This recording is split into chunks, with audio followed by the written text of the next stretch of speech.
A question asked courageously, answered honestly, and lived authentically can change your whole life. For me, that question was, how can I use what I have, what I love, and what I know to bless the lives of others? The School for Good Living and this podcast are one answer to that question. Hi, I'm Brian Miller. I know that the world can work for everyone, but that it won't until it works for you. I've created this to help you make the difference you were born to make. It's a series of conversations with thought leaders who are moving humanity forward. And in each episode, I explore their lives and the work they do. I also ask them to break down how they've gotten their books written, published, and read. This podcast is all about exploring the magic and mystery, and sometimes the misery, of the creative process. So if you have a mission, a message, and the motivation to share it, this podcast is for you. Welcome to the School for Good Living. Hello, my friends. Today, my guest is Clark Strand, author of Waking Up to the Dark, Ancient Wisdom for a Sleepless Age. This is a book that Amazon recommended to me. I don't know that I would have found it any other way, but I'm so glad it did. I love this book. Clark is someone who has written 6 books. He's also written for the Washington Post, or writes for the Huffington Post, New York Times, Newsweek's blog On Faith, Tricycle, which is a Buddhist magazine you might know, Body and Soul, Spirituality and Health. He's the founder of the Green Meditation Society in Woodstock, New York, and he leads discussion groups and lectures in Greenwich Village. He participated in 2015 in the first White House U.S. Buddhist Leaders Conference, and he also has a Buddhist Bible study group, which I knew I was going to like him right then. Now, we explore some things that are not, I think, particularly religious, but they deal with religion. So particularly toward the end of this interview, we get into some of this, and I don't know if you're like me, but I find some of that fascinating. You know, the more historical and antiquitical, I don't know if that's a word, antiquitical from antiquity, these religious traditions that we've inherited, and somehow we've put a kind of hermetic seal on, and that's the way they are, and you don't touch them because, of course, we didn't borrow them from some other tradition, right? So at any rate, I'm just giving you that setup in case you're kind of not disposed to listen to some of that. You might find his views interesting. I certainly did. In this interview, we talk about a number of things that you might find interesting and useful. Clark talks about something called bimodal sleep, and he shares, both in the book and this interview, research done by a doctor named Thomas Weir, who was looking for human beings' primordial pattern of sleep, wanting to know, how did human beings sleep before the electrical age? In this interview, we also touch on light pollution, what it's doing to our environment, what it's doing to our bodies. Clark shares the view that electrification was the worst thing that's ever happened to or for our planet, which is a pretty bold claim, but he goes on to explain what he means by that, something I had never considered because I like my light. I stay up late. You probably do too. But he reminds us that's not the way it's always been, and of course that's having an impact not only on the environment but on us. He shares his belief that the Earth will regulate us, that there will be something called the Great Narrowing. He talks about what that means. He shares his view that we've reshaped this planet as a theme park for human beings through our addiction to artificial light.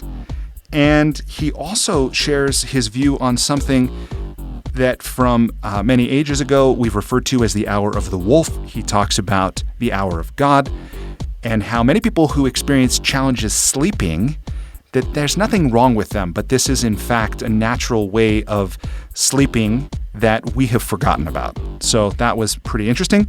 And he also shares a story that when I read it and when I related the story to my wife, it made the hairs on my arms stand up. It was that kind of electrifying, fascinating.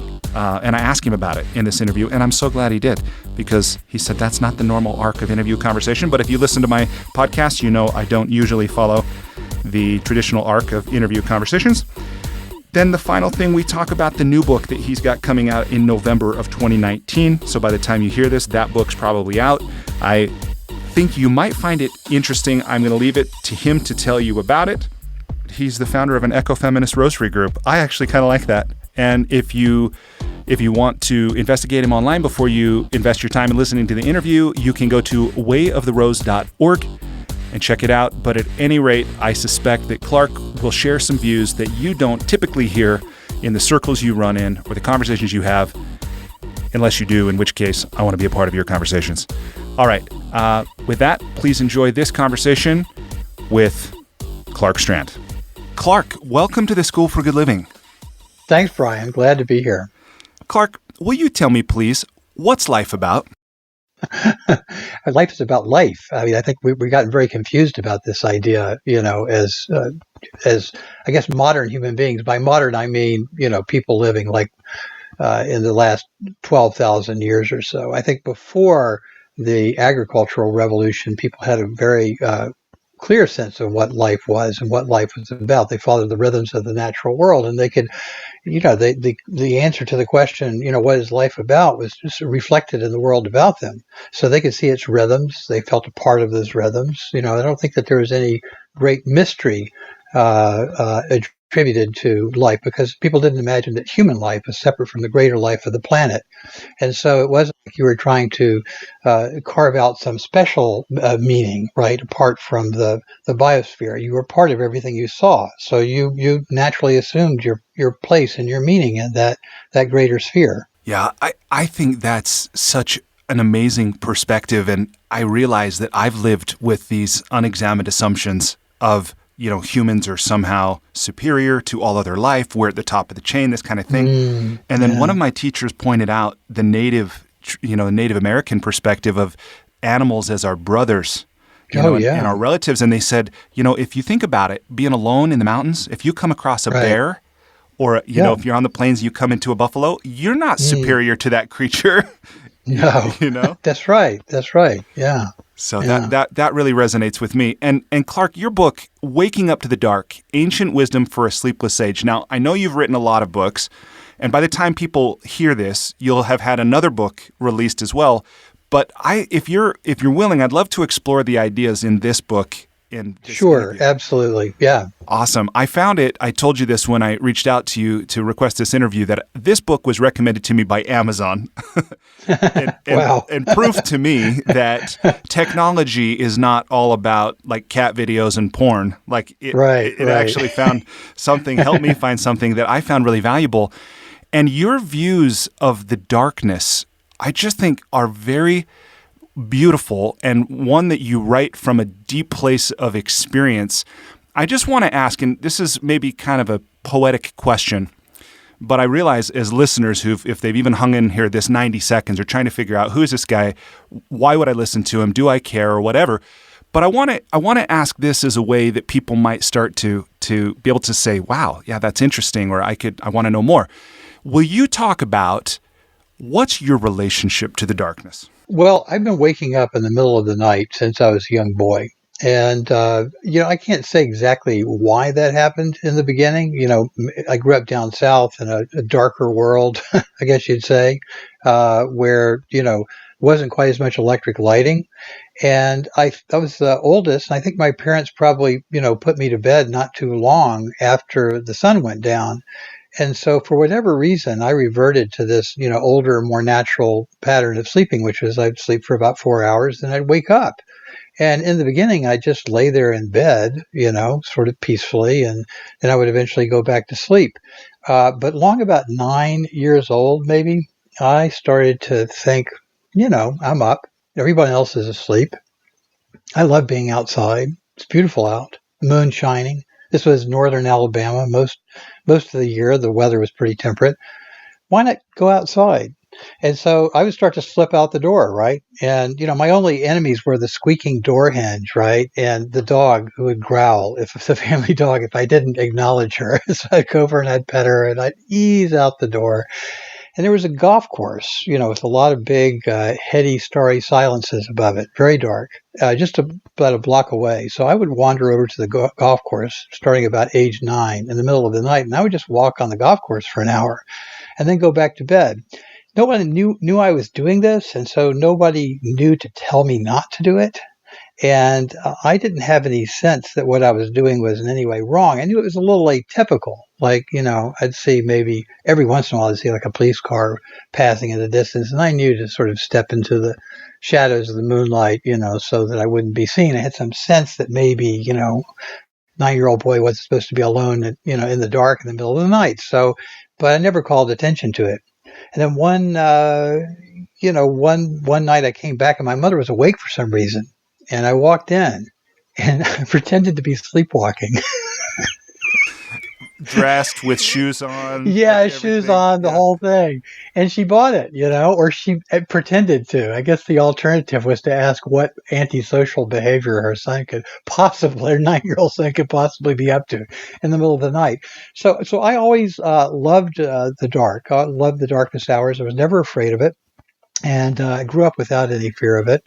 I maintain to this day that human beings don't naturally fear the dark. They might fear what's in the dark, if they live in an area, with bears or wild animals or whatever, maybe they would be, a little apprehensive about that. But the dark itself, they don't. They fear being alone in the dark, I think. Yeah, and that's a very subtle distinction, to not fear the dark, but what's in the dark.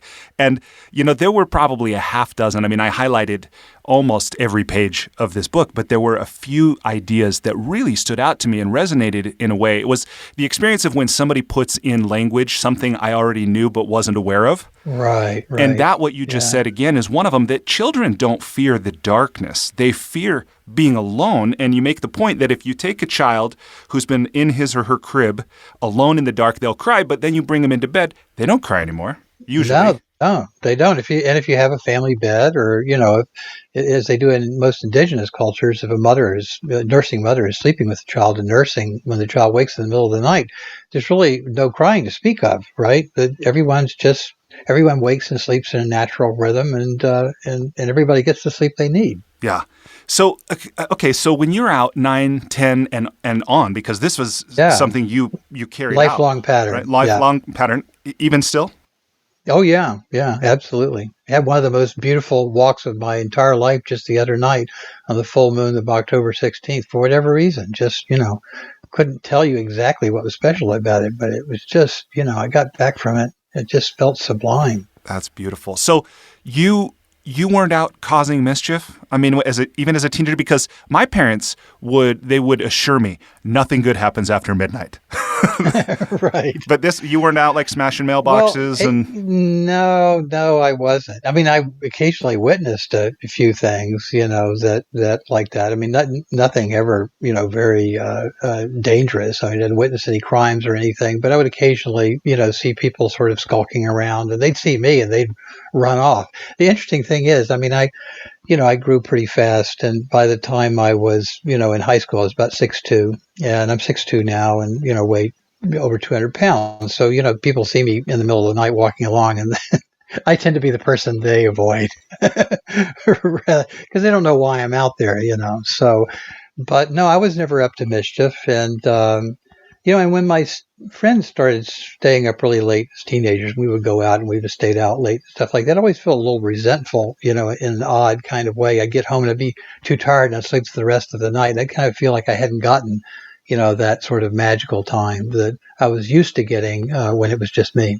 Yeah, that was the next thing I was going to ask is, how did this impact your studies and maybe your social life or your chores at home, things like that? Were you ever exhausted? No, I wasn't. And I do think that I'm probably a bit of an outlier in that respect for whatever reason. I think that, I always woke in the middle of the night, and I would usually go out walking unless the weather was really bad. And sometimes even when the weather was bad, I'd go out. And I would come back and I'd go back to sleep. And the quality of my sleep was always better when I would wake in the middle of the night. I mean, and now, because of the NIH studies, I think people begin to understand that segmented sleep, or sometimes called bimodal sleep, right? Sleeping in two segments of the night, is actually the more natural pattern of sleep. So it only stands to reason that if you are following the natural pattern of sleep for human beings, that your quality of sleep is going to be better. So generally speaking, I think I was in pretty good health. I certainly never experienced myself as being tired from lack of sleep, unless I stayed up too late. I might stay up too late and get to bed at 2 and wake up at 7. I'd be just as tired as anybody else. But if I got to bed at 10 or 11 and then, woke in the middle of the night for an hour and went back to sleep, I woke up just fine. This was another one of those things that I don't think I was really aware of. I'd heard it somewhere, because as we look for all these ways to become more efficient or to become happier, as our society follows this positive psychology movement, these discussions of sleep seem to be becoming, there's people that make whole careers about being, thought leaders of this and things. But so I'd heard something about this, but didn't really get it until I read it in your book about the work of Dr. Thomas Weir. Will you share? I'll bet people listening won't know that, and I found it fascinating. Well, he's a fascinating guy. Thomas Weir was the head of psychobiology and I can't remember the rest of it. Psychobiology and sleep research, I suppose, at the National Institutes of Health. He was the guy who basically discovered seasonal affective disorder, right? He did some of the original research on circadian rhythms in humans and such things. And I always think of how appropriate it is that seasonal affective disorder is SAD. Sad. Yeah. Yeah, sad. It totally is, right? Right. Yeah. So anyway, Weir got fascinated by sleep at a certain point in the mid 90s, and he early to mid 90s, and he began asking himself a question. He realized that the human genome changes very gradually, right? And the human beings are wired for certain sorts of psychobiological behavior, certain sorts of hormonal behaviors, and that probably wouldn't change very rapidly. So he began to ask himself the question: how did people sleep in the days before artificial lighting? Did they sleep better? Did they sleep longer? When did they go to bed? When did they get up? He didn't know the answers to these questions, but he had a hunch, which was that however people slept then, they would sleep now if you took them off of artificial lighting. Okay. Right? Do you mind if I pause this? I actually want to come back right to this point. But, okay. And I know I asked this question, but now that you're talking about it, sure, I feel like there's some really useful setup for this as well. Right. Okay, so one of the other perspectives that you shared, I was like, whoa, it never even occurred to me. You talk about the creation or discovery of artificial light, Dr. Edison's work, as being the worst thing that's ever happened for the planet. I firmly believe that's true. I think the discovery of incandescent lighting and brighter levels of lighting, and I won't pin it all on Edison because there was already brighter light. There was whale oil light. The human beings, from the Middle Ages on have been, courting higher and higher degrees of illumination. So somebody would have found it. But yeah, the discovery of electric lighting was, I think, to a great extent, probably the worst single thing that human beings could have done, other than possibly agriculture. And why do you say that? I mean, I look at light and I think of all that I'm able to do because of it, which isn't enough, right? And it's just one of these that I've taken for granted. I mean, like to the point that if the power goes out and I walk in a room, even with the power out, I'm so conditioned, I still flip on the switch. Right. And it doesn't come on, but it's how much I expect it. Why do you say that it's like the worst thing? Well, look at what you just said. Look at all that I can do, right? Right. Okay. Well, what you can do and what you should do, right, as a human being are two very different things. As a human being, you can do a lot of things. You can create highways. You can create global warming. You can do all kinds of nuclear things. Weapons. You can do all sorts of things. What should you do? Well, you should find a food source that's stable enough or predictable enough, or figure out how to migrate in such a way as to find it, so that you can eat long enough to produce offspring. Right? That's what you should do as a human being. That's what animals do. Human beings are animals. So that's the baseline. And that's determined by the number of human beings, ideally, is determined by solar carrying capacity, which is the amount of energy produced, in a particular plot of land, an acre of land, by the sun.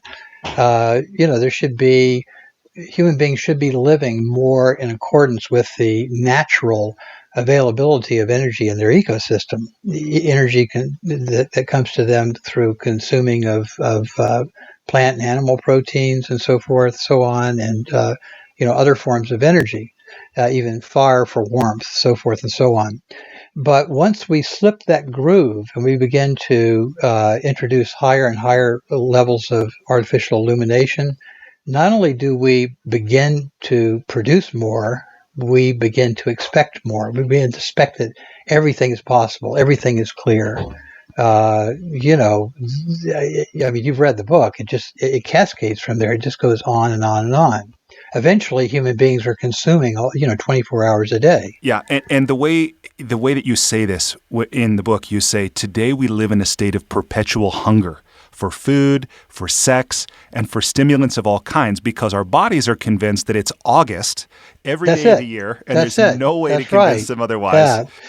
Look, there's absolutely nothing wrong with a Homo sapiens, at the end of summer when, carbohydrates are plentiful, right? Food sources are plentiful, eating as much as they can, because then they stand a better chance of making it through the winter, the colder months when when the food sources begin to diminish.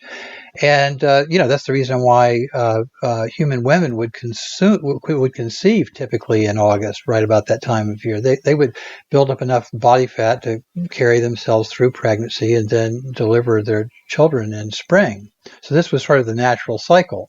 But once human beings began to introduce higher levels of artificial lighting all year round, then they began to tell their bodies that it was August all year round. So, it's time. It's always time to eat. It's always time to mate. It's always time to fill the world and subdue it and conquer it. Yeah, Right? and I'm reminded of that when I go to the grocery store and I buy fruit, and I can buy any fruit anytime, and I have no idea. And this, I'm confessing my ignorance, when fruit should be, like according to its biological heritage, when it ought to be in season. And as a consumer, I just expect if I go down to the grocery store, I can buy whatever I want. Yeah, and see, we think as human beings that we have no reciprocal effect on the environment because of this. We just think these things are available, right? But the making of these things available all year round basically causes us to drift further and further from our ecological niche as a species, until finally we have redesigned the entire planet as a theme park for Homo sapiens. Right? Yeah. And the result is that finally we create a world that not only can't sustain most other forms of life, but can't support our form of life. Yeah, either. Ultimately, right? Yeah, and the sixth grade extinction, and this, yeah, and the other part of this that you say before we go back to Dr. Weir, I had no idea. So in your book, you write 99% of all Americans today live in areas that are officially light polluted, which means, and I didn't know this, the definition of light pollution. Will you share how do you define light pollution? Light pollution is defined, I think, as anything that blocks out the stars of the Milky Way, so that you can't see the stars that are there. If you want to think about it strictly speaking, anything that blocks any of the stars other than the moonlight, right? The presence of moonlight, which of course, creates kind of a milky quality to the sky that cancels out a lot of the starlight. The night of a very full moon, you can see fewer stars. But anything on a relatively dark night that causes you not to see the stars that are there is technically light pollution. Now, light pollution becomes more and more of a problem to the degree that it disrupts natural functions of biological beings. That includes human beings, and it includes plants and animals as well. And so any place that the preponderance of light after dusk is causing animals to migrate in different patterns or behave in different ways, or plants to behave in different ways, is registering light pollution, right? The great thing about light pollution is that if the grid goes down, it disappears instantly, right? It ceases to exist. There's no residual effect from it. Right. Yeah, and you make the point, too, that the world gets more light polluted. It's probably true that the world's more polluted by the second, but the world gets more light polluted by the second, which means that our bodies get polluted with it. Yeah, they do. They do. I mean, the effect of light pollution, on the body is not quite the same as like the kinds of pollution you would get from, say, waterways that are polluted with endocrine disruptors and things like that, right? It's not quite the same as that. But the body does have the light does have an effect on the body because we have photoreceptors in, really all of our cells. And so too much light is, increasing our cancer rates, increasing obesity, causing us to suffer from all kinds of problems. And so, yeah, you could call it light pollution, or even probably a better term might be light toxicity. Yeah, so then back to Dr. Weir's studies where he wanted to know, how did we sleep? What was the natural way of sleeping for human beings before all this electricity, before all this light pollution and this theme park of a world we've created for ourselves? So what did he discover? Well, Weir decided to take a bunch of ordinary people off the streets for a month. Where did he find ordinary people? No. Well, that's a good question. Yeah, I mean, you could question his result. I think the original participants were all men, for instance, so it's a little skewed already. But I think he was trying to, either he was following the usual pattern of just testing men and not women, or else this was like in or the else 70s? He wanted to do. No, this was in the 90s. Oh, in the 90s. Okay. In the 90s. Yeah, it's fairly recent. And so he took them off all forms of electrical lighting. This is in Bethesda, Maryland. This study took place. And he put them on a schedule of midwinter darkness, okay, which is a lot of darkness. And he wanted to see what would happen. And this was, I'm sorry to interrupt here, but this was like even wristwatches, like notification, like all man-made, nothing. Nothing. Yeah, no artificial lighting at all, because he didn't want to. He didn't want to confound his study, right? If some people's wristwatch would be brighter than others, and so forth and so on. So, and do you know what he did? I mean, did he have a home or a retreat somewhere? Like, do you know how he had an experimental, I think, facility for the evening. I'm not sure during the day. I don't remember exactly. It's an interesting question. I believe he allowed them to go about their business, but they had to be at the facility when it was time to go to sleep, because he had to control all of these factors. So. And this was for a month? People came for 4 weeks? They did it for 4 weeks. And the interesting thing is that for the first 3 weeks, people slept an average of an hour and a half longer than they ordinarily did. And Weir's theory was that they were repaying the national sleep debt. That was the way he described it, that Americans are chronically sleep deprived. And so given the opportunity to catch up on sleep, they would do that, right? So they were actually sleeping more, but they were sleeping continuously. So if they were used to sleeping, say, 5.5 hours a night, they would sleep straight, unbroken. They would then sleep for 8 hours of unbroken sleep. And that happened for the first 3 weeks of the study. At week 4, every single subject reverted to the same pattern of sleep, which was that they lay in bed quietly for 2 hours before falling asleep after it got dark. They would sleep for 4 hours. They would wake for 2 hours and then sleep for another 4. And every single member of the study followed the same pattern at week 4. And so if you know anything at all about, statistics and, the experimental method and all that, that's an extraordinary rate of to have 100% of your subjects all reverting to the same pattern of sleep is, it's an extraordinary set of results. So it was clear to him that he was onto something, that this was in fact he had rediscovered this sort of primordial pattern of sleep. So the interesting thing was that these subjects reported feeling incredibly calm and peaceful during these 2 hours they were awake in the middle of the night. So he got very curious about that as well and began to study it. And from there, the whole thing just sort of snowballed. He began to partner with a historian, Roger Eckrich, I can never remember quite how to say his name, who had studied sleep and throughout history, sleep patterns, and had written about pre-modern patterns of sleep and so forth and so on. And Weir discovered basically that there was this, gap period in the middle of the night people were used to being awake from. And during this time, they experienced a state of consciousness that was neither sleeping nor waking, but a state of its own with its own endocrinology.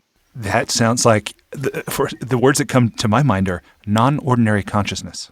Right, exactly. Non-ordinary consciousness. Yeah, So, yeah. and then you talk about that in after you share this about Dr. Weir's work, that in every religion, there's a long-established tradition, usually initiated by its founder, that involves waking in the middle of the night for some kind of spiritual practice, meditation, chanting, prayer, and you go on to describe that in Islam and Judaism, Christianity, Buddhism, this kind of thing.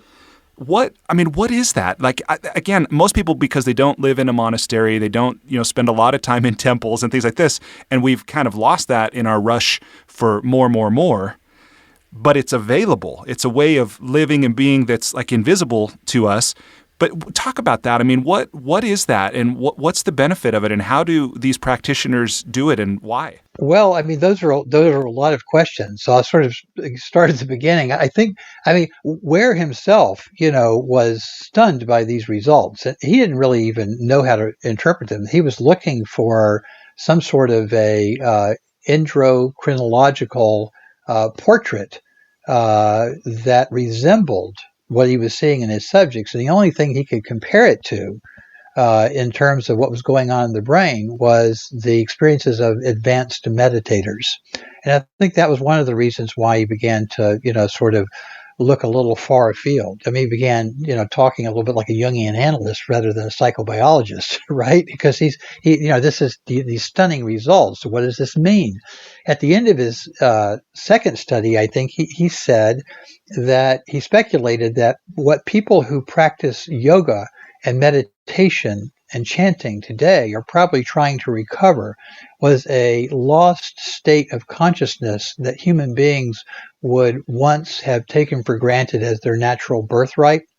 And as I began to research this, following that lead and studying all these different religions and their practices of waking up in the middle of the night for prayer or meditation or chanting, I realized that we basically, before the agricultural revolution, human beings across the world were waking every night for, I guess what you would call like a nightly meditation retreat for every Homo sapiens on Earth, right? I mean, we were all experiencing that. So I think religions are trying to reclaim that state of mind and the sense of perspective and natural. For this perspective it gives us, and also the way it harmonizes our bodies with the natural environment. So religions are always I think religions are compensatory. All religions are trying to find their way back to the state of spiritual consciousness that all people in the Upper Paleolithic probably experienced, but which most human beings had lost by the time the major religions were getting started. And if you read between the lines, the foundational stories of Jesus and Buddha and all these figures, you see that they're all going out in the middle of the night and having these encounters with the divine. It's really interesting because you're right, it's there, but it's not something that is taught, or given. People typically who are adherents or participants in these organized religions aren't given that kind of instruction. No, not anymore. Yeah. Yeah, they were. There was a period of time when they were. Yeah, and you talk in this book about your experience when you were in a monastery, that you would go to I know in Buddhism, in some sects and some branches of Buddhism, there's a long history of meditating in the charnel grounds or the graveyards, and you talk a little bit about your experience spending time in a graveyard without your teacher's knowledge or instruction, if I understood right. Will you share about that? Well, I think my Zen teacher wanted to teach me Japanese Zen, but I think what he ended up teaching me instead was Japanese Shintoism and shamanism, because the parts of the kinds of things that he had to teach me that were most interesting to me were those sorts of things. Talk about, for people who might not know Shintoism. Yeah.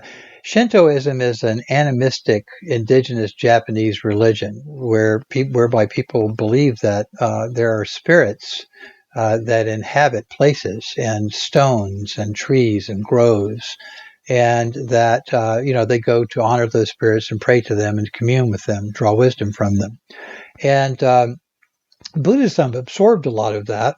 Buddhism, as it traveled and spread around Asia, beginning around 2,500 years ago, would interpolate various aspects of the culture. So in Tibet, Tibetan Buddhism, there's a strong shamanistic element, and there is in Japanese Buddhism as well, sort of a strong Shinto influence on it. But I think that for Japanese, Buddhists, it's kind of invisible. They don't even sort of know they have it. So my teacher was always telling me things, about the deities and the various spirits of this and that we had to say these mantras to and these dharanis to. And he was teaching me these sort of mantric formulas for communicating with these beings. And I think most of my compadres at the monastery just sort of, parroted them or mouthed them. But I thought, maybe I'll just, I'm getting up in the middle of the night anyway. Maybe I'll just go out to the graveyard and chant some of these things and see what happens. A lot happened.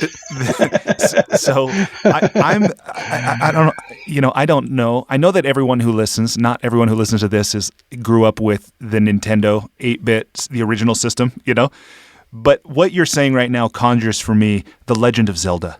There's a lot of time in the graveyards and miracles. Interesting things happen. But what happened for you? I mean, what did you learn or what did you experience in that time? Well, I think the main sort of takeaway, I think, by the time I left the monastery was that the whole world was alive and everything in it was alive. And it would take me another 20 years for it really to sink in that the world wasn't a series of whats, right, but a series of whos, right? That everything was a who, not a what. So that I would go out to the graveyard in the beginning and I would, say a chant or meditate or whatever. And then gradually I would begin to notice that the animals were coming close. Sometimes they would come like right up to me in the middle of the night, bears, deer, and just sit there right around the, sort of at the edges of the cemetery. And as time went on, I began to, notice that, I would say a prayer or something, and then a wind would just blow up out of nowhere. On an utterly still night in the middle of summer, a wind would shake the trees. All kinds of mysterious things would happen that, didn't seem rational or even possible, but yet they were happening. And those things happened by at night more than they did during the day. I think for the simple reason that, I was in a different state of mind and more receptive to them, more receptive to those kinds of communications. I think what you've just shared is actually very profound, about the world being not full of whats, but whos. And I think, to people listening, many people listening, if they're like me years ago, it probably would be easy to just dismiss that simply. Oh, well, that's quaint. That's really cute. Oh, that was another culture, but we're superior to that culture. We know, our science knows better than that. Well, our science knows how to drive us into a sixth extinction. So, and our technology knows how to drive us into a sixth extinction. I doubt if it knows how to get us out of it. And I think that these people who thought this way and lived this way and experienced the world this way, they lived on our planet for, 1.5 million, 2 million years without disrupting its essential patterns. So who's wise and who's not? Yeah. Well, I mean, if we're being honest, the name Homo sapiens, meaning man, the wise or the clever, is a bit of a misnomer. Turns out modern human beings aren't that clever. We're just good at getting our way. It's not the same thing. No, it's not. It's not the same thing. And this was another one of those things that your book really, I went, oh my gosh, like I knew that, but I didn't realize it was about the Anthropocene. Yes. You talk about, what that is, why we call it that, and what the implications of that really are. Yeah. The Anthropocene is a way of describing the geological era that we're living through, where human beings are basically redesigning the planet for their purpose so that natural selection becomes human selection, so that the world isn't regulating itself any longer in accordance to its myriad needs of all these different species, but rather one species is regulating the world and its patterns for its own good, right? And that's Homo sapiens. So we call it the Anthropocene because it's the age of, quote, man, right? Anthropos. So human beings are, digging up all of these resources. They're digging up, quote, ancient sunlight, right, in the form of petroleum. They're digging up petroleum and coal and all these, heavy metals and so forth and so on, and repurposing them for human use exclusively. And this has been going on for quite some time. It only reaches its sort of critical mass about the time of the Industrial Revolution. At that point, really, we begin to see, massive disruptions in natural systems around the world. And those have a kind of a cascading effect. And of course, as human beings become more and more populous, right, as they have since World War II, the effects of this, anthropocenic intervention in the natural systems becomes so great, so devastating that, it's led us into a mass extinction.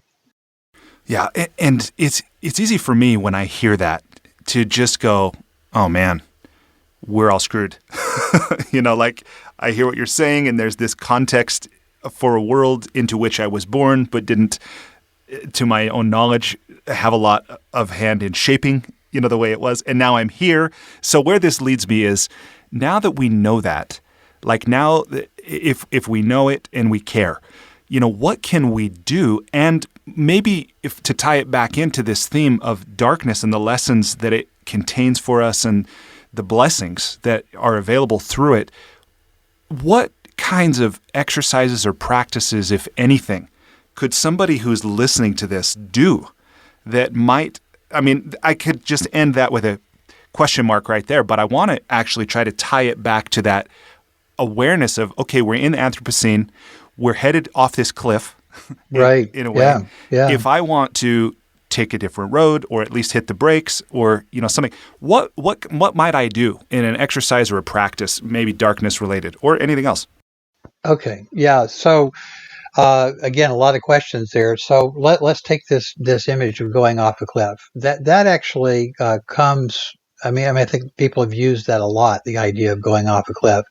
But John Holdren, Obama's chief science advisor, was the person to use it most recently. I think it was in 2009, 2007 or 2009, I think. He told a group of reporters at a White House press conference that we were in a car with bad brakes driving through a fog and headed for a cliff. We knew for sure the cliff was out there. We just didn't know exactly where it was. And he was using this as a metaphor for explaining climate change and where we stood in relationship to it. And so the car basically was us, America specifically, and human beings as a whole about to go off the cliff. The bad brakes were the poor regulations on greenhouse gas administrations, and the fog was our uncertainty about where we stood in precise relationship to, the tipping points and things like that, and what all of the causes were and how they interacted with one another, so forth and so on. The degrees of scientific uncertainty about all these things were the fog. And then the cliff was the tipping point beyond which there was really it wasn't possible, no meaningful action was really possible, right? It was kind of game over. Okay. So this is a pretty brilliant metaphor. It got quoted everywhere. Everybody was talking about it. But there's one thing he doesn't talk about in this metaphor, and none of the reporters talked about it. And for 10 years, nobody talked about it, and that's the road. What about the road? How is it that we got on a road going over a cliff? The car doesn't matter. The fog doesn't matter. The brakes don't matter. The only detail in that analogy that matters is the road. That's the problem. And so the question that we have to ask ourselves, and the question that any spiritual practice worth doing would have to address, is how do we get off of that road? The only questions are really, is there another way, and how quickly can we get off of the way we're on now? And so those are the questions. As far as like how we're going to fix this, I don't believe we are going to fix it. I think that that's part of the problem. The belief that we can fix this, that we can solve this problem, that's how we got into this fix in the first place. The belief that we can solve all problems.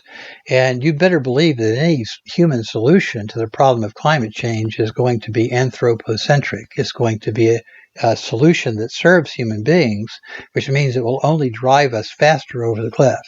So I don't hold forth any hope whatsoever for any top-down solution from a government, from science, from policy experts. I think they're all completely doomed. I don't believe there's any possibility that any of that will succeed. Well, and that's what Paul Hawkins said when I talked to him on this show. Hope is the pretty mask of fear. Yeah. Well, no, there is. See, I disagree with Paul, actually. I've interviewed Paul myself. He's a very interesting guy, but we don't see eye to eye on certain things, and I don't see eye to eye with him on this. I believe there is hope, but we're not the hope. The planet is the hope, right? The planet is very, very old and very, very wise, and these systems that it has set in place from time immemorial and has kept going for a very, very, very long time. Everything from the most primal rhythms of the solstices and the equinoxes to the seasons. These patterns are very durable and old and very wise, right? The planet's very wise. The dirt is very wise. Even the oceans are wise.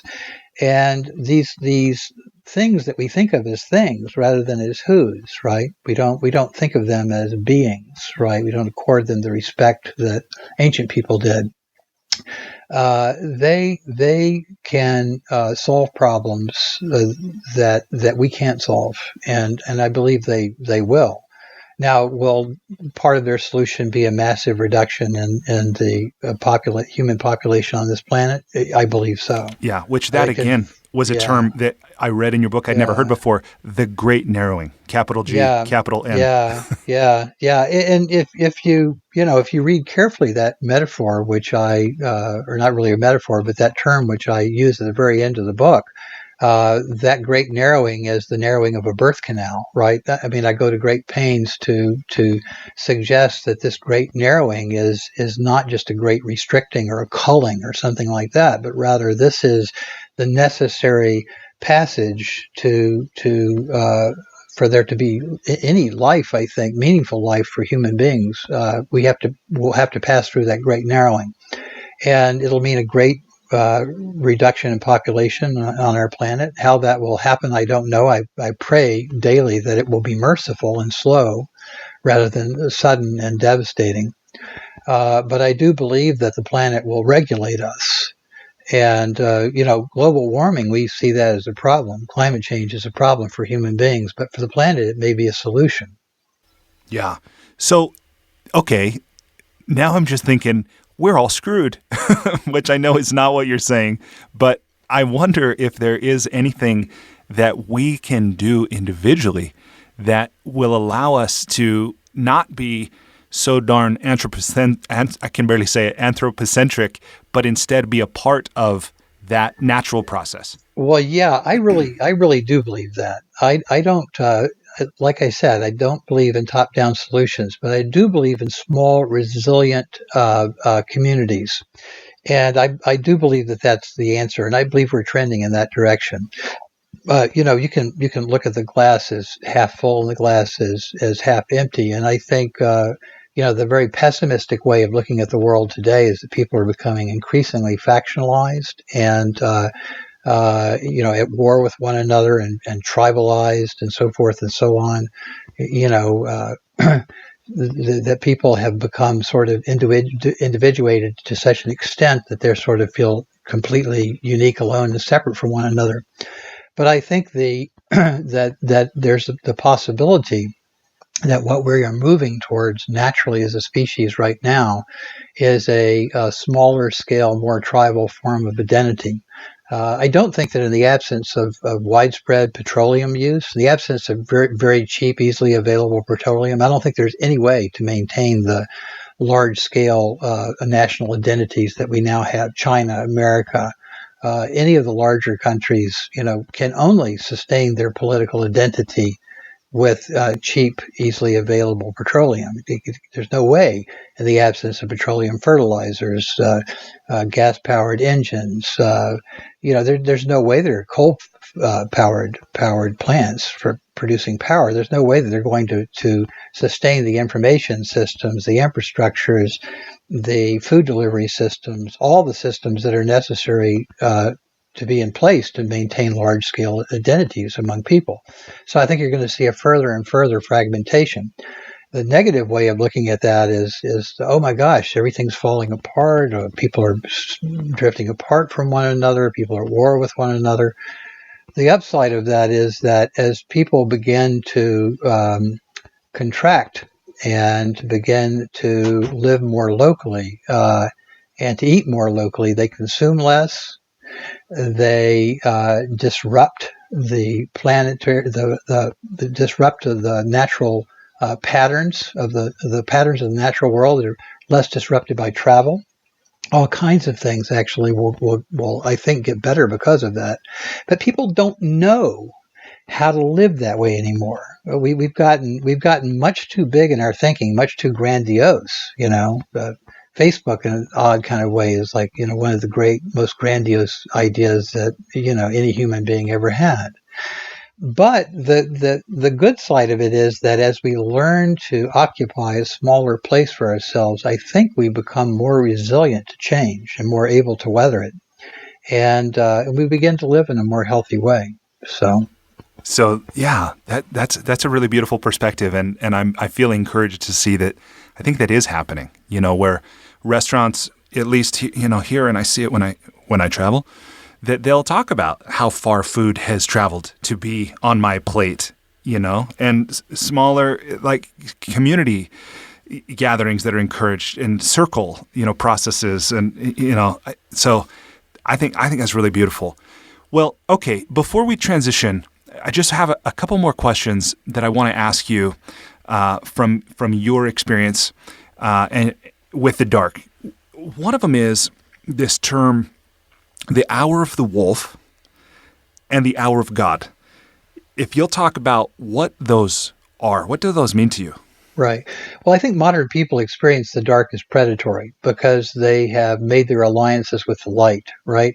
And people naturally will wake in the night, right? So especially as you get older, it takes a tremendous amount of metabolic force and power of will to override this natural pattern of sleep and to make yourself sleep for 8 hours straight or 5.5 or 6 hours sleep. Most people don't realize that it takes energy to sleep straight through, but it does, right? And as we get older and our metabolic powers begin to diminish, we are less resistant to the natural pattern of sleep. And so as you get older, you experience sleep fragmentation, right? You start to wake up in the middle of the night. And so there's an entire industry to medicate people so that they can then, get back to sleep. But it's natural. What's happening is older people are reverting to the natural pattern of sleep because they don't have the energy to resist it any longer. So, Clark, right? If I understand what you're saying, we are taking a medication and Yeah. we're profiting by giving somebody something that's actually not helping them because it's suppressing a natural function. Oh yeah, industry, the sleeping pill industry, right? The pharmaceutical industry for like sleeping aids and things like that. It's a big racket. It's a huge racket. There are people, I think, there are rare people who have genuine sleep disorders, but I think the incidence of real sleep disorders, in our culture are probably very, very low. What you have is a light disorder, right? So we have addictions to artificial lighting and the natural fallout from that addictive level light saturation. So that's the problem. Yeah, and I think one thing I was surprised to learn is that I just didn't know naturally is that when we take those sleep aids, that sleep medication, Right. that's not sleep. That's closer to being anesthetized. Right. We just basically anesthetize ourselves. Yeah, it's not a very good quality of sleep. But when we have this relationship to the darkness, so that we're kind of afraid of it, right? And or we fear waking up in the night because we fear we'll be tired the next day, and we will be if we're burning the candle at both ends. When we wake up in the middle of the night and can't get back to sleep, we will be tired.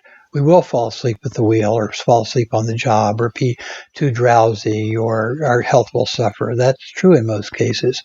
So I use the term the hour of the wolf to describe most people's relationship to that eerie predatory quality that people experience when they wake, say, between the hours of 2 and 4 o'clock in the morning and can't get back to sleep. This is the time when our resistance is lowest, right? When we are sort of at the lowest metabolic, ebb in our day. And, whatever nightmares, are there to be had will come calling about that time. So there's that predatory sort of feeling, fatalism, it's a very fatalistic kind of experience, I think, that many people have.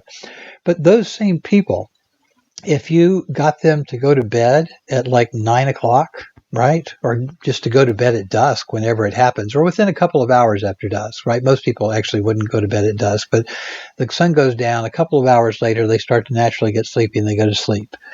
You take those same people and they will revert to a pattern of sleep that allows them to wake in the middle of the night, and then their experience of it will be transformed. I use the term the hour of God to describe the difference between, the darkness one experiences when there's enough time left for sleep, and the darkness one experiences when our sleep nights, like our work days, are compressed into cramped little 8-hour blocks. Yeah, that as a coach, as one who coaches others, I'm constantly paying attention to language. And how beautiful this language is, that reframe of from the hour of wolf to the hour of God. Right. It's I think as big a gulf as can exist between language describing, two terms describing the same thing. Yeah. Okay, so the last thing I want to ask here before we transition is you share an experience that I related to my wife. She's out of town, and we were talking in the evening, and I shared with her a bit of what I was reading in your book, and as I did, the hairs on my arm stood up.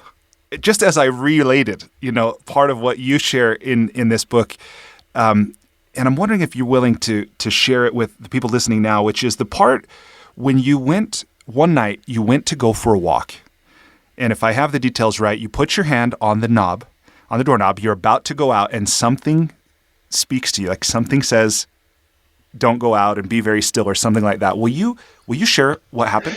Yeah, well, first of all, not something, but someone. So, and this is a huge distinction. It's interesting because, since the book came out, a lot of journalists and various people have interviewed me, and the typical trajectory for the interview is that people want to talk about the sleep science, they want to talk about darkness, they want to talk about cultural criticism, paleoanthropology, and so forth and so on.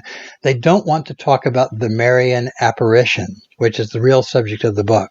Right. I wrote the book because of the Marian apparition and not because of the sleep science. I doubt if I'd ever would have bothered to write a book on the history of sleep and biology of sleep and so forth and so on had I not had this experience. So for me, the entire book is just a very long introduction to that last part, right? I'm so and glad specifically, I brought it up. I'm glad you did too. Especially to the last 3 pages when the Black Madonna herself speaks in her own words, right? The last 3 pages of the book are are the gospel according to the dark. It's a document written, and composed entirely by her in her own words. I couldn't have written it, would never have written it, didn't even understand it when I first read it. So, anyway, that first night, I've been doing this my whole life, getting up and walking in the middle of the night. And, I've been a Zen monk. I done various spiritual practices, many of them very, very seriously all my life. But I'd never had anything like I would call a visionary experience necessary. And, so anyway, one night I got up to go for a walk, and I felt a hand on my shoulder, and a voice, a male voice, said, "Don't go out tonight. Remain inside and stay very, very still." And so I had actually heard this voice once before, years ago, when I was in a plane I thought was going down. And my daughter turned to me and said, "Daddy, are we going to die?" And a voice spoke to me and said, "I don't think so."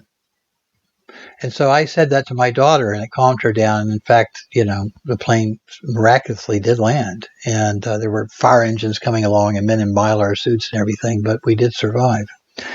And so I had heard the voice once before, and I thought to trust it. So I did not go out. It's a beautiful night. So I lay down on the couch and I meditated. I'd spent years in the Buddhist monastery. I knew how to do that. I knew how to get very still, be very quiet. So I did. And after about 40 minutes, I suddenly felt a presence in the room. Like I could feel that someone was there. You know how that is. You're alone in a room, and then suddenly, maybe you drift off or something, and suddenly there's somebody there. Oh, wow, where did that come from? So I opened my eyes, and there was a young girl, about 17 years old, kneeling right beside the couch, at eye level, just about a foot and a half from my face. And she had short auburn hair, hazel eyes, sort of freckles around her, fair skin, freckles around her nose. And she had an X of black electrical tape over her mouth. And I looked at her, and she was utterly real, just right there.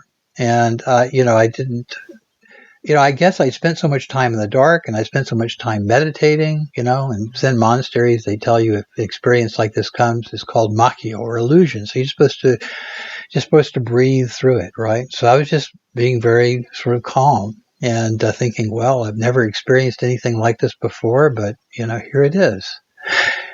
But her eyes, I looked at her eyes, and her eyes were urgent. And I'd never seen anything like the urgency in the eyes of anybody I'd ever seen before like this. And the eyes said, the tape has to come off.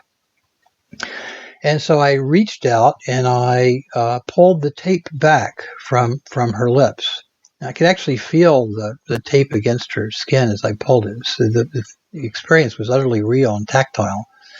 And then she let out a deep gasp, like there was a sound that didn't fit the size of her body. It was like a crypt being unsealed. I wrote about it that way in the book, like air rushing into a cavern after thousands of years. And I thought that at that moment, I thought I wanted to ask her who she was at the very least, but she shook her head, so nothing could be said. And we just looked at one another for a long time. And then I closed, like, the good Zen Buddhist, I've been trained to be. I just closed my eyes. When I opened them again later, she was gone. But after that, I experienced her presence continuously, or have experienced her presence continuously since then. That was 8 years ago. So she's always there. And she was always there for the next couple of weeks. And then again, 2 weeks later, I got up to go for a walk, put my hand on the doorknob, same voice, same time. This time I knew what to expect. So I got on the couch, I meditated, and then I felt her presence. I opened my eyes. She was there. And now the question that's been burning, in my mind, I've been able to think of anything else for 2 weeks. It's like, this is all I can think of. Who is this figure? I've never experienced anything like this. I can't make sense of it. So I said, "Who are you?" And she says, "I am the hour of God."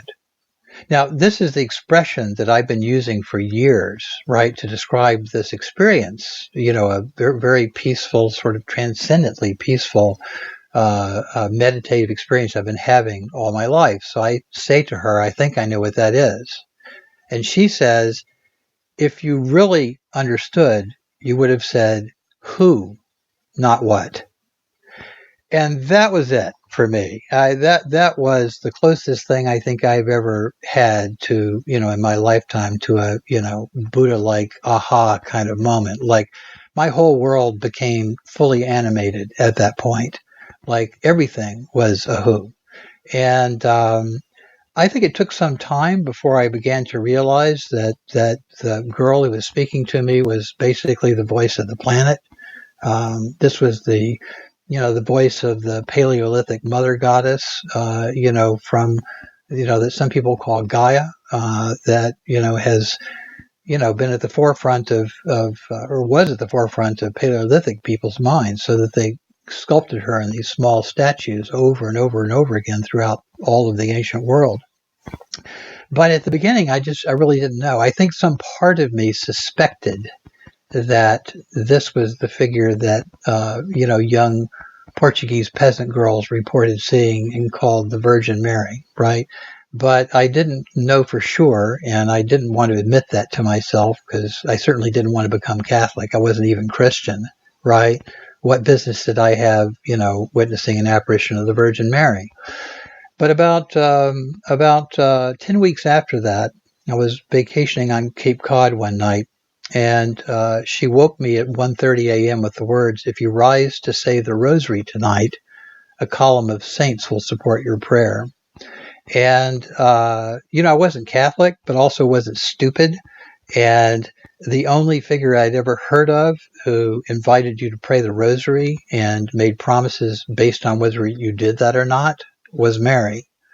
And so, I woke up the next morning, I did get up and say the Rosary, obviously, and then went back to bed.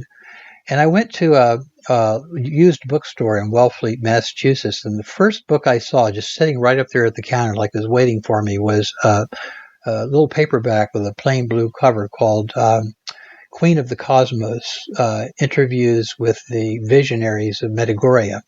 So I knew that these apparitions had occurred in Medjugorje right before the civil war there in Bosnia.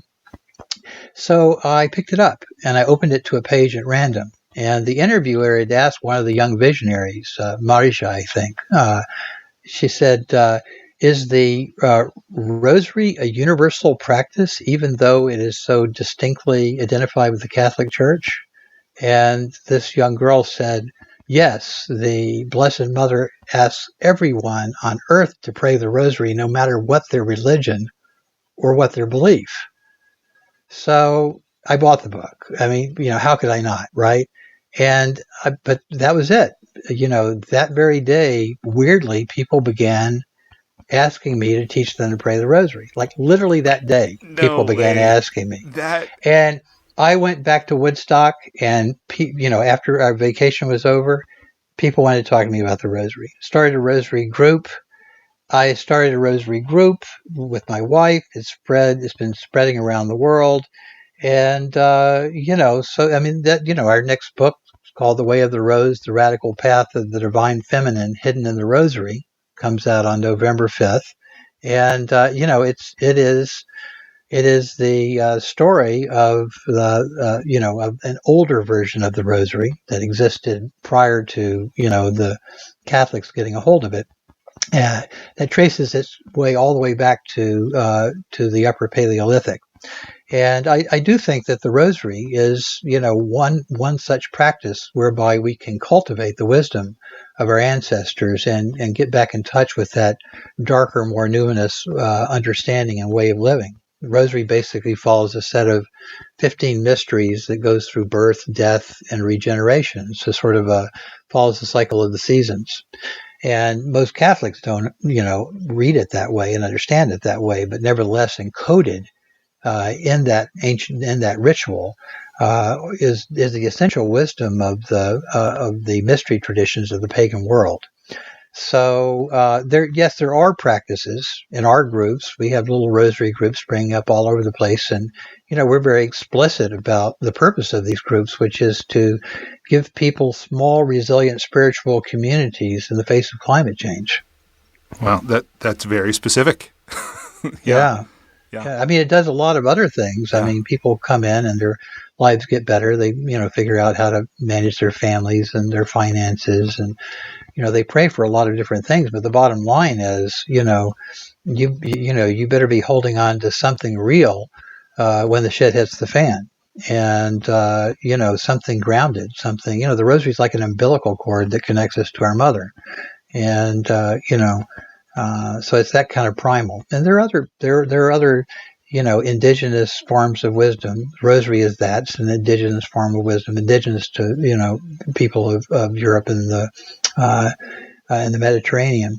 There are other forms of indigenous wisdom that have the same kind of power, and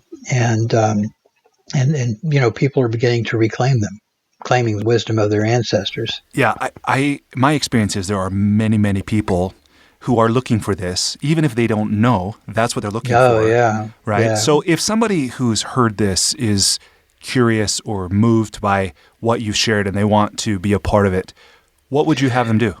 Well, I would have them probably join the Way of the Rose on Facebook. That's our Facebook group. And we have members all over the world, and we have meetings in cities and towns around the country now and growing every day. And, we don't have any priests or property. We don't charge any dues or fees. Our motto is ecology, not theology. We don't, we're not, members of any religious organization. We're not trying to build a new one. We value circles of friendship rather than lineages of authority. So that's sort of our basic MO. We're just, we are a rosary group. I mean, we have the people pray various different versions of the traditional rosary, and I think we have a few actual practicing Catholics, but we have a great many Buddhists and Hindus and yogis and Wiccans, and it's just this incredibly diverse group. Yeah, as I hear you share that, when I think about the political divisiveness that's occurring in our country, I think, man, this is exactly what we could use to, eliminate or replace that. But I think people don't necessarily, it wouldn't occur for them that way, right? They can see the problem, so to speak, but then when they hear a solution, I don't think it occurs for them as a solution. Yeah, well, you have to sort of get in there and you have to do it to see it. You have to really, we are conditioned, I think, to expect top-down solutions to systemic problems, and it sometimes takes a while for people to really grasp the fundamental tangle that they're caught in. I think people are very, very frustrated right now. I know I've been frustrated. And, what can I do? How is this going to end? How can we possibly solve these problems? How can we work together to solve these problems with so much divisiveness? And I think the answer is, we're not going to work together. I don't think that there's any hope of that. And I don't, I think it's a pipe dream, to suppose that the world will suddenly all get on the same page and begin to address the difficulties of climate change. I think that people will learn to trust their neighbors and their friends and their family, and they will draw together and they will form very strong, intimate bonds of connection. And they will build communities based on faith, hope, and ecology. And they will gradually begin to replace a lot of the insane ideas that have driven human activity for the past few thousand years with saner ideas. I mean, I mentioned our motto of ecology, not theology. Well, most theological systems are basically insane. As a theological system, Buddhism is insane. Christianity is insane. Islam is insane. They're all insane because they stress this idea of transcendence. And that's an insane idea.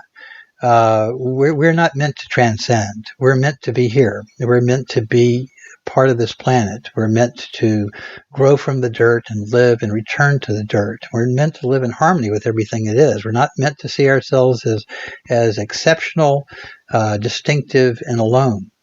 If you're worried about whether or not you're going to get enlightened, then you are on the wrong path. Because, again, encoded in the wisdom of all of these traditions is a deep sanity, but it's been lost. Like, there's a great story. One of my favorite stories about the Buddha is that when he was, the moment he attained his enlightenment, the devil, Mara, right, the deceiver, appeared and says, "What right do you have to sit on the seat of enlightenment?" And according to the legend, the Buddha takes his finger and he touches the ground and says, "I call the earth as my witness," right? This is a very early story. And I think that there's a tremendously deep ecological wisdom in it that's been lost in Buddhism, just as Christianity and Judaism and Islam and Hinduism have lost their ecological wisdom. But people used to know this, right? That finger touching the ground is not he's not like touching the earth saying, the earth knows that I have the right to be enlightened and to be the spiritual king of the universe or whatever. That finger is an equal sign. He's touching the earth because he doesn't need any authority above that. He's just a living being at one with the planet, at one with all that is. So there's no problem. There's nothing to attain. There's nothing to achieve. He's already achieved it.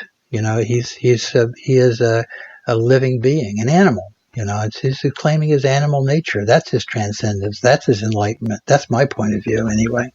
So that's my Buddha. My Buddha is an animal.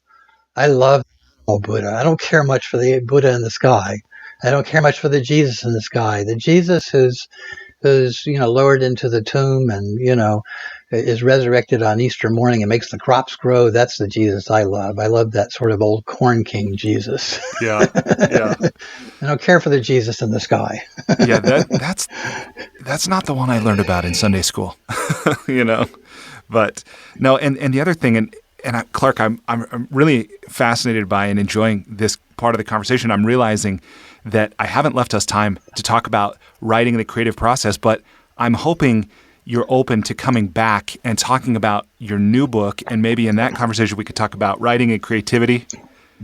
Well, we can, only if we talk about the new book, you'll have to have me and Perdita on because we co-authored the book. I would love that. Yeah, Perdita and I wrote it together, and it was quite a process. There were a lot of sparks flying. Two professional writers with strong opinions about every word.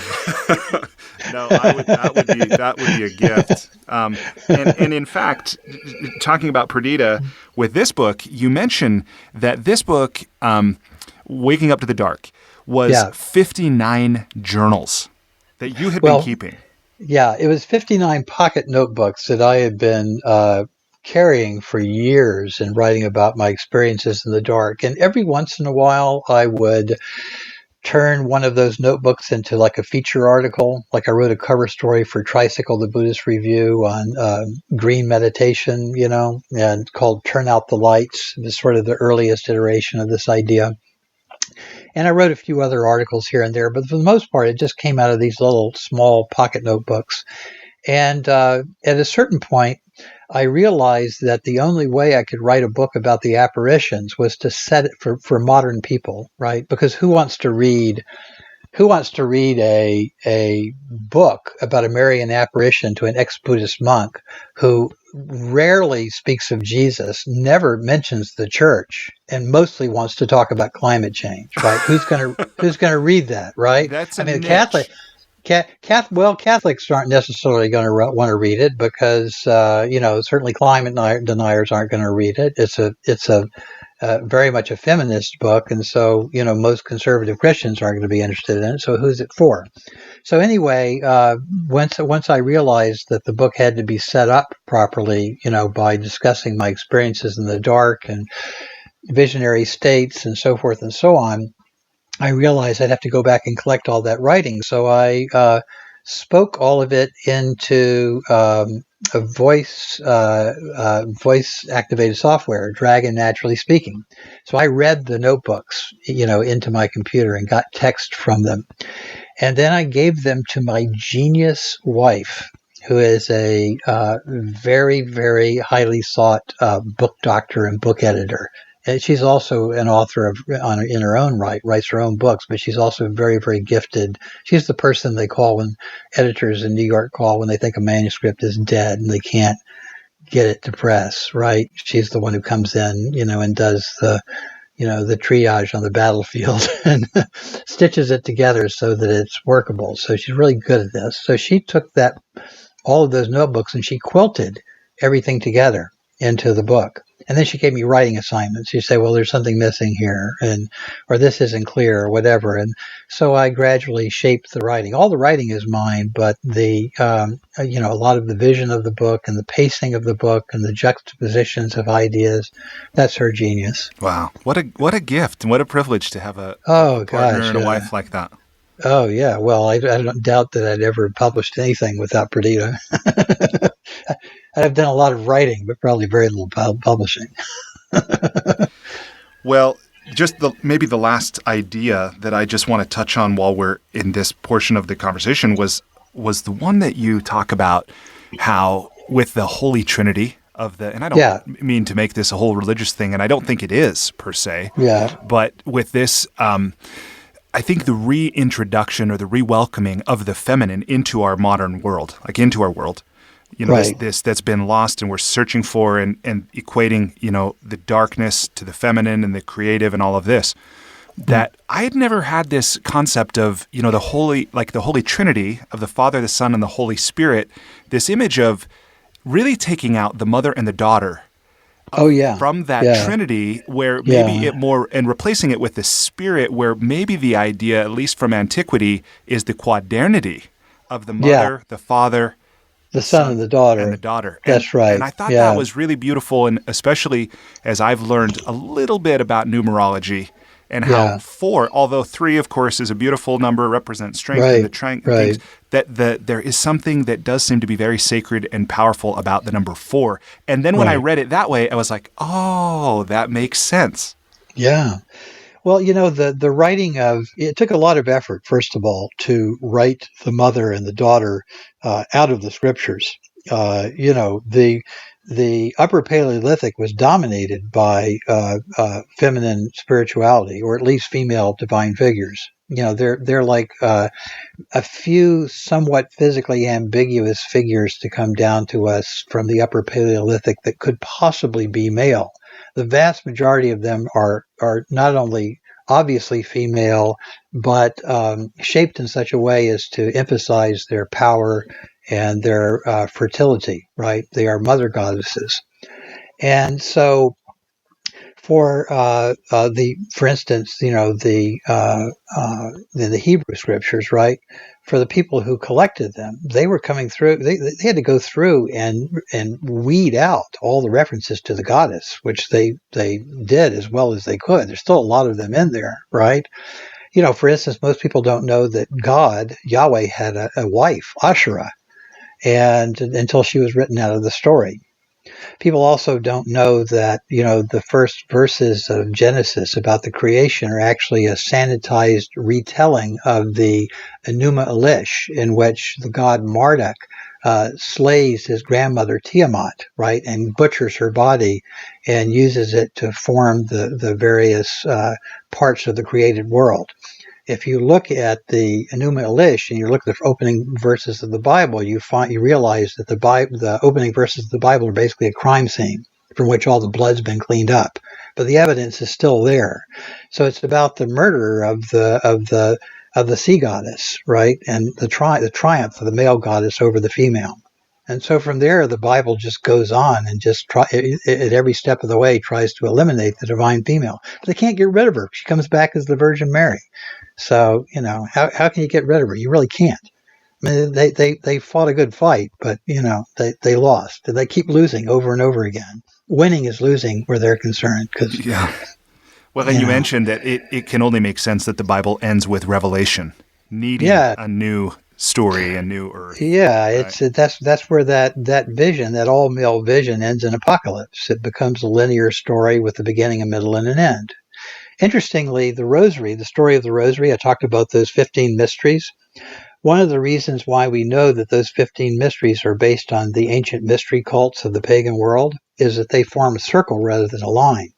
So ostensibly, the Rosary is supposed to retell the story of the New Testament. I mean, it begins with the Annunciation of the angel Gabriel to the Virgin Mary, saying, "You're going to bear this child," and everything, right?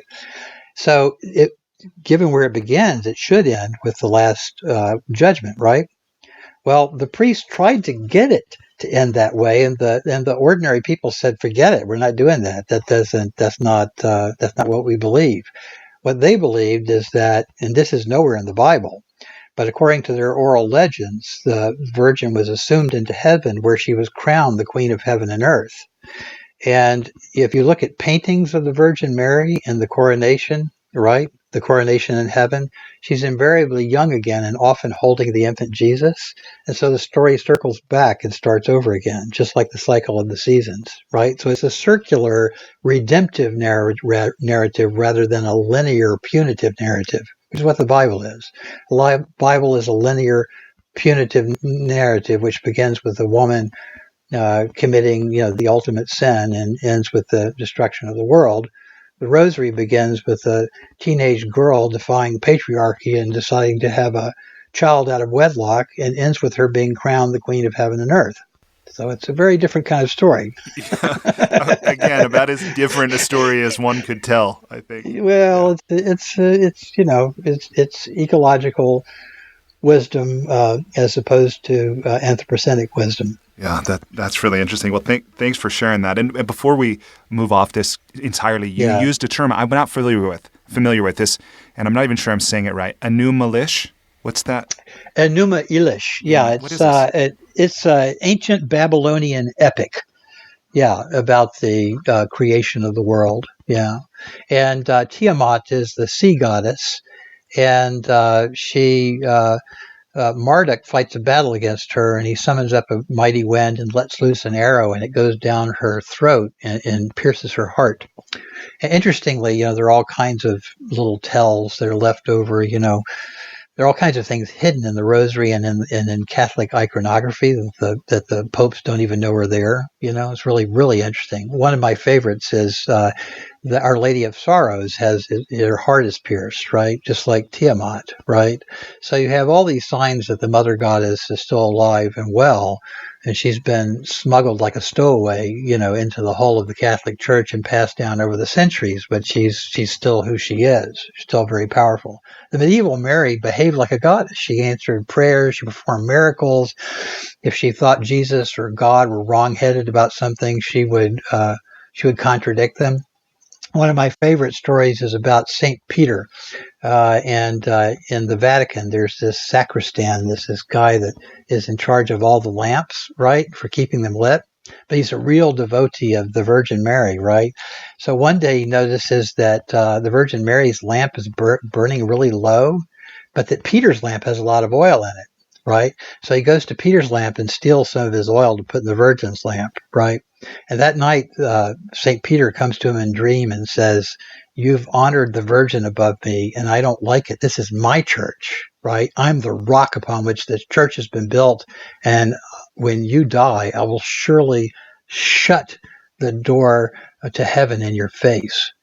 So the guy wakes up and he's terrified, right? Because he believes all this stuff, right? So he's going to hell and everything. So he goes and he takes, he finds some more oil and he fills up Peter's lamp and he prays to Peter and asks for forgiveness and, that he'll be spared and all this sort of stuff. And then, but the saint says, no, won't do it. So that night he falls asleep and the Virgin appears to him and she says, I'm going to show you a secret. Takes him to heaven. She leads him around the back and there's a window, right? She says, I leave this open all the time, right? So anybody can get through who needs to get through, right? Because Peter, don't try the front gate because he guards it and he's got a real stick up his butt. Okay. So he's just not going to, he follows the rules. He's a stickler. He gets angry. He tells people they can't come in, but you can always just come in through this. So that was the Mary of the Middle Ages, right? We know who's really in charge. Hundreds of legends like this, right? Where the Pope is the butt of the joke. So anybody who's been married to a woman knows who's really the boss in the relationship. So that doesn't surprise me at all. Well, man, that's interesting. Thank you for sharing that. Okay, so with our last few minutes, I want to turn our conversation to the Enlightening Lightning Round, if you're up for that. Okay. So this is a series of brief questions. I'll do my best to stay out of. Every now and then I might ask a little more because I'm curious, but you can answer as long as you want. Okay, question number 1. Please complete the following sentence with something other than the words, a box of chocolates. Life is like a...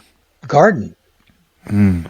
Yeah, it's like a forest. It's like, forest culture, forest ecology. It's all kinds of things are growing in it, and you don't see everything. A lot of it's going on below the ground, right?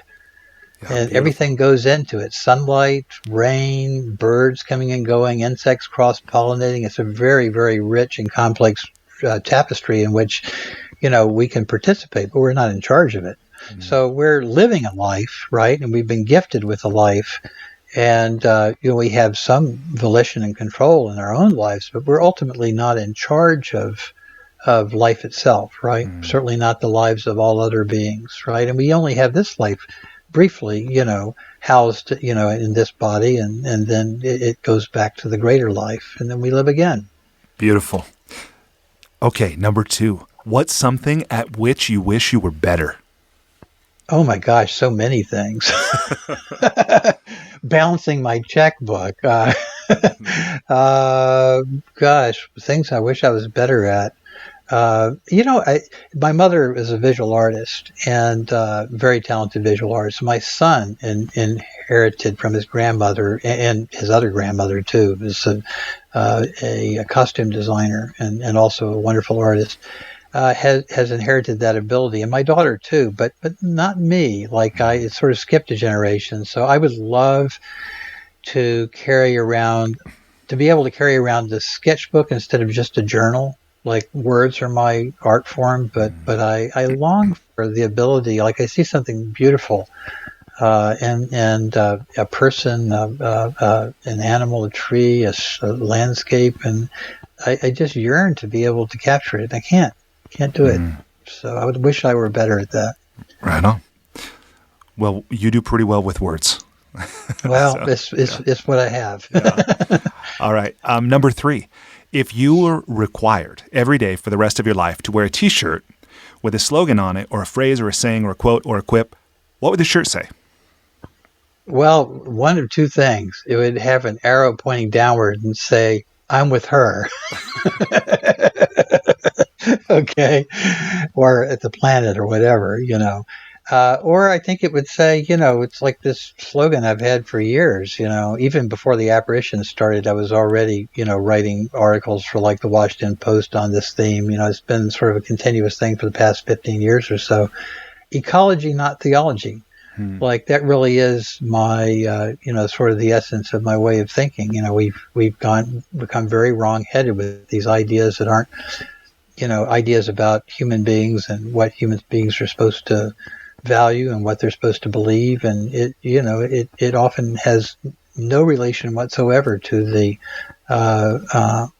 reality of life on a finite planet. All right. Question number 4. What book, other than one of your own, have you gifted or recommended most often? Oh, wow. So many. I mean, like the list goes on and on. Books I've given away. There's this book that I just love. It's called Little Saint, and it's by Hannah Green. It was an uncompleted work, finished by her husband and her secretary when she died. It is, without a doubt, one of the most sublime and perfect pieces of travel writing I've ever read. And it's about a little town in southern France that is named Conches, that is famous for its reliquary statue of a 4th century girl saint.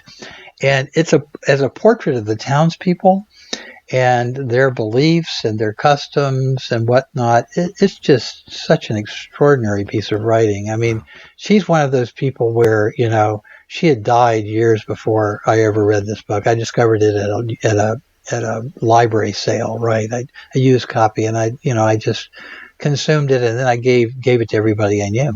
So, but one of my favorite books. Hannah Green, Little Saint. That's great. Thank you for Not that. Saint Foy. Yeah.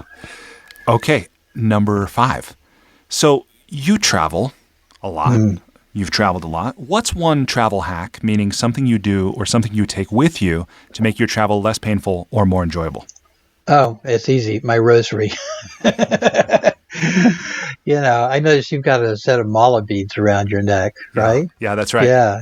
Yeah. The beads are like, the oldest talismans. They're all like, it's not just the rosary. All prayer beads are like umbilical cords. So, travel involves a lot of, even under the best circumstances, a fair amount of discomfort, right? And waiting and, but I'm never without something to do. I will sometimes pray the rosary for an entire 2.5 hour plane ride, and it just, the time passes and I feel deeply tranquil and calm. And so it's really wonderful. It's my one go-to thing. I will tell one story. Is one of our members, she was part of that California blackout recently because of the fires. Mm-hmm. I don't know if you know about this, but the electrical company is so worried about wildfires that they shut down the electrical grid. So, but then the fires came up, and the fires started anyway. And the fires were coming towards this friend of ours' house, a member of our, larger Rosary community. And she took pictures with her phone of the fire coming, right? She had to leave her house. So with her kids and her family, and she had to go and knock on the doors of the people in her neighborhood, right? To tell them, because with no electricity, they didn't have any way of knowing that the fire was coming, and they had to evacuate. So she left. She had this go bag. She had all these preparations. All she grabbed was a rosary. Wow. Like, just instinctively. Wow. She thought, well, if I have this, I'll survive, right? Wow. So she's going around knocking on her neighbors' doors. And only after she's knocked on the, 5th or 6th person, I think, does she realize that she's grabbing this rosary for all. She's worked her hand. She's forgotten her go bags. She got her kids. She got her husband. And she's got her rosary, and that's it, right? So travel is not just travel. It's, it's just that you have to have something to ground you. You have to have something that connects you to your faith and hope and, powers greater than yourself. Yeah, no, that's beautiful. What's one thing that you've started or stopped doing in order to live or age well? Started or stopped doing? Well, I've never stopped walking, although there have been periods of time when I walked less, and I'm certainly walking a great deal more now for my health and just my sanity, so just as a form of exercise. So that's one thing. I stopped eating gluten a while back. I thought I was gluten intolerant, right? Mm-hmm. But it turns out that I'm allergic to Roundup. Glyphosate, which is in the entire U.S. wheat supply. So I don't think there is a form of wheat, except maybe einkorn wheat, that doesn't have glyphosate in it. So I can go to France and or Italy or any place where GMOs are outlawed and glyphosate is outlawed, and I can eat the bread. and with no ill effects at all. But one piece of regular bread of any kind, even supposedly organic bread, and I have, I developed neurological symptoms. So That's I've had scary. to quit that. But my health, it's amazing. My health immediately, I was, improved dramatically as soon as I realized what was going on, and I quit eating all wheat. So I don't eat any wheat at all. Wow. How long ago So, was that decision? well, we went on a trip to France, which was when I discovered that I could eat bread, and I realized it must be glyphosate. So before that, I was off gluten. I thought I had a gluten intolerance, and that trip was in 2015. Hmm. And it was we went to on a kind of a pilgrimage to the Dordogne to visit the painted caves and to see Our Lady of Rocamadour for the book. We were doing a kind of a pilgrimage trip as research for the book, and I was able to eat all whatever I wanted basically. And I came back and I thought, was I just fooling myself? Like ate one piece of American bread and boom, I was as sick as I'd been. Wow. So then I realized I did a little research, and right about that time, the articles were beginning to come out revealing that glyphosate was used in the ripening process for wheat in America, and that it was it had fouled the water supplies in most areas where wheat is grown that there wasn't any way to get wheat that didn't have that toxin in it. Wow. Created by Monsanto, which is my guess is why they sold out to Wehr, so to avoid liability for it. So that's gonna be a big class action suit coming. Yeah, I mean, I'm not even going to go on this. So I'm going to keep going with the questions. I'm very concerned. I'll just leave it at that. Yeah. No, it's a Roundup. It's one of the of all the chemicals ever created by human beings. This is this is one of the most evil. Yeah. Okay. Question number 7. What's one thing you wish every American knew? Well, that's a really good question. One thing I wish every American knew. Well, I guess I wouldn't limit it to Americans, actually. I think I would wish that every human being knew that they had forebears going back for tens of thousands of hundreds of thousands, even millions of years, that they stand atop a kind of a plateau of time, but below them is time millions of years deep, and that they are only the most recent biological successors to these earlier beings who've come before. That I sometimes call the army of the dark revolt, the army of the dead. And these people, most of them, knew how to live in a way that we've forgotten. And they knew how to live sustainably. They knew how to live sanely. They knew how to live in a way that I think was a great deal less fearful and less anxious. And I'll just give you one brief example. I grew up in, all over the South, but I spent a great deal of time living with my grandmother when I was young in Forest City, Arkansas. And, that was about 40 miles across the river from Memphis, Tennessee. Well, when I was researching the Way of the Rose, I decided to write about my early experiences, in Arkansas, digging arrowheads out of the soil and stuff like that. And I ran across this amazing detail. It's one of those details that reshuffles your brain, putting an entirely new set of cards on top. Like I felt like once I discovered this, my whole brain had been reshuffled, right? So the detail was this, that human beings have inhabited the area around Memphis, Tennessee for twice as long as human beings have inhabited the area around Memphis, Egypt, its namesake. Wow. The capital of the old kingdom of Egypt, Memphis, has been continuously inhabited for about 5,000 years, whereas Memphis, Tennessee has been continuously inhabited for 10,000 years. So the arrowheads that I was digging up, and my grandfather was a farmer, was turning up with his plow when I was a little boy, were the relics of the people who lived there for 10,000 years before me on that soil. So it never occurred to me as growing up as a boy that time was that deep and that I stood atop the geological evidence of human beings living for that long. There's a lot of wisdom in that. Like if every American knew that their life was only the most recent evidence of lives that went back that far. I mean, if they really, I mean, I think a lot of people know it, unless they're fundamentalist Christians who believe the world's 5,000 years old. But if they aren't and they have any knowledge at all of prehistory, then, but to really know that, to really understand that in your bones and in your cells, gives you a kind of a confidence to live and to think for yourself and to act for yourself that you wouldn't have otherwise. We're very cut off from our instincts. We trust our leaders and our policies and our laws to tell us what to believe and how to behave and how to solve problems. But really, most of what we have is within us. Yeah, I think you're right. And I think we're not only cut off from our instincts, but also our ancestors. Yeah, that's right. We are. And I love the way you describe this in Waking Up to the Dark about all time is ancestral time. It is. Yeah. That's beautiful. That's right. Oh, thank you. Okay. Question number 8, and we're almost coming to the end of the Enlightening round, and then we'll wrap up. Okay. But, so what's the most important or useful relationship advice you've ever received and successfully applied?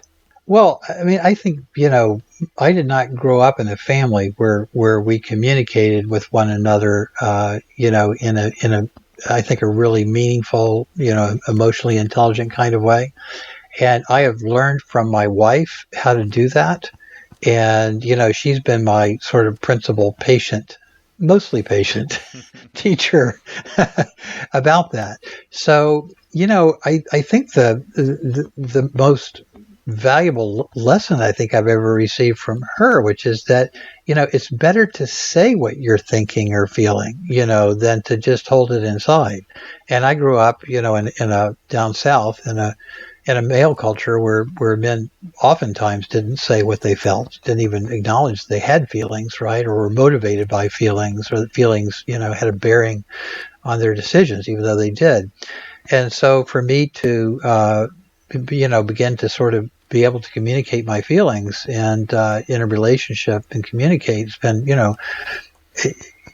most women hear a man say something like that and they say, duh, gosh, how could you, stupid could you be? Yeah. But, it's not, it's not so easy for some of us. So I've learned that. And it's, and my daughter too. My daughter's like, she is the master of, getting through to, breaking through my defenses to get at the real stuff, So I'm also grateful to her. So the two of them, really. Wow. And my son too. My son also.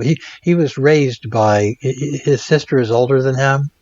So he was, in a sense, raised by my daughter and my mother. So he's ahead of me in all this. So he's better at it. Yeah, that reminds me of something Buckminster Fuller said about children are our ancestors in universe time because they enter a more complete universe.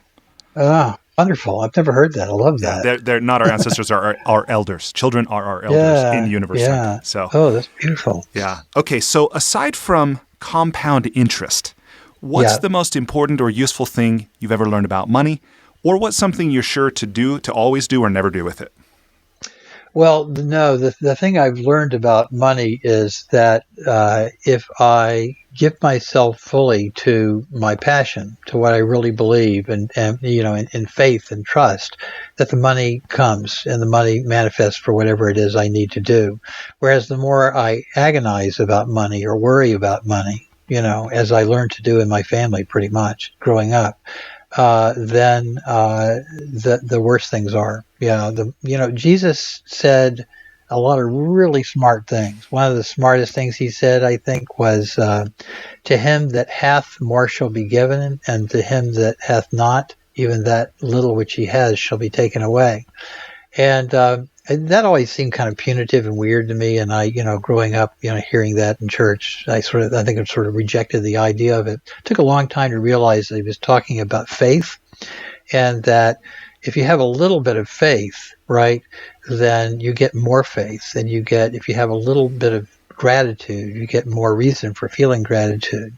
Whereas if you have a little scarcity and cling to that and cling to feeling of not having enough, then you tend to experience not having enough more and more, like you have less and less. Yeah. So I've learned to practice gratitude and to not even to practice it, but just to realize how lucky I am. Yeah. It's like the moment the moment I start to feel deprived or worried or anxious about the future, if I just start to look around and count my blessings, like literally starting in my visual field of this, that, whatever, people, the house, the opportunities, books I have coming out, stuff like that, instantly things start to shift. And then invariably within a day or two, some new opportunity comes along and, my financial worries are usually eased. Yeah. I love that. Thank you. Okay, and that's the end of the Enlightening lightning round. So to wrap up, two things. One is, speaking of money, I have taken $100 and made a microloan to an entrepreneur, a woman who lives in India. She's a 45-year-old named Chitra. She's going to use this money to buy a cow in order to expand her dairy business, improve the quality of life for her family, people in her community. And I've done that as a way of saying thank you. So I've done that on your behalf. Thank you. That's wonderful. What a wonderful thing. Thank you. So thanks for giving me a reason to do that. What a blessing. Yeah. What's her name? Her name is Chitra. Chitra, and she's in the Tiruchirappalli district of Tamil Nadu. And I'll actually send you after this. Yeah, please do. I'll add her. I'll add her and her cow to my my rosary prayers. Awesome. That's beautiful. Yeah. And then the other thing is, if people want to learn more from you or they want to connect with you, and I know you told me already about the Facebook group, The Way of the Rose on Facebook, but if people want to learn from you or connect with you, what would you have them do? I think that the easiest place to go, other than the Facebook group, is wayoftheRose.org. And my books are listed there. I've written a lot of books. I've written books on haiku poetry. I teach an online masterclass in haiku poetry. It's the 17-syllable verses about the season. It's a very ecologically grounded form of poetry. My first book, Seeds from a Birch Tree, which I'm going to republish, I think, in the next year or so, was about haiku poetry. So I teach haiku on Facebook. And I don't do much teaching apart from haiku poetry.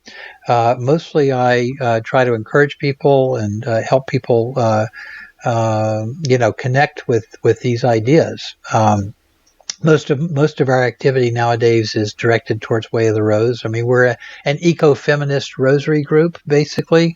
So, with no, allegiance to the Catholic Church or any other form of religion. And so that sort of leaves us open to write about a lot of things. And so we partner with a lot of different people and, give talks various places. And we will be putting up our workshop schedule for the next year sometime in the next few months on our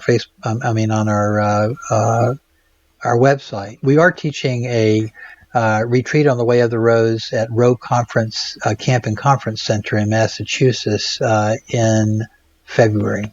Oh, great. And for people listening, because this won't be released for a few months from the day we're recording, this is October of 2019, but this will I plan to release this in January of 2020, so that timing could be perfect. Very good. So just to give anybody listening context of what years are we talking about? those are the years. Yeah. And then just to clarify on that web address, is it wayoftheRose.org or The Way of the Rose? It is wayoftheRose.org. Okay. Yeah. Awesome. Thank you for that. Yeah. Okay. Well, man, I have really enjoyed this conversation. It's been a real pleasure. Yeah. You're a really fun interviewer. Well, thank you. I'm very curious, and I love what you're writing about. So it's been. Well, I do a fair number of podcasts and audio interviews and things like that. But this one was unusually fun. So thank you for that. You're a very easy person to talk to. Well, thank you. And I might reach out to you about that conversation and interviewing you with Perdita. If you're open? Yeah, we are open, and I have to say, the interviews we do together are a lot of fun because we have differences of opinion. Oh, yes.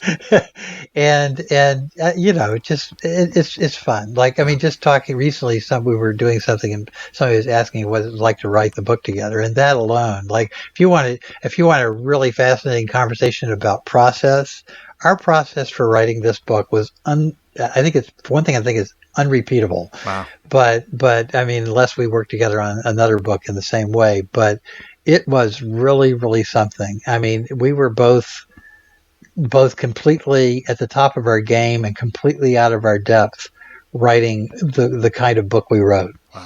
And the result was a book that, our publisher is very excited about and we're very excited about. And they just sent me the list today of the people they're sending it out to. They're sending it out to like 300 people in the media, like 30 people at the New York Times. Like, wow. The mere idea that Random House is putting major effort behind a book on the Rosary is just mind-boggling to me. That's fantastic. Well, just you and Perdita and a column of saints. That's it. That's it. You got it. Yeah. That's right. That's great. Right.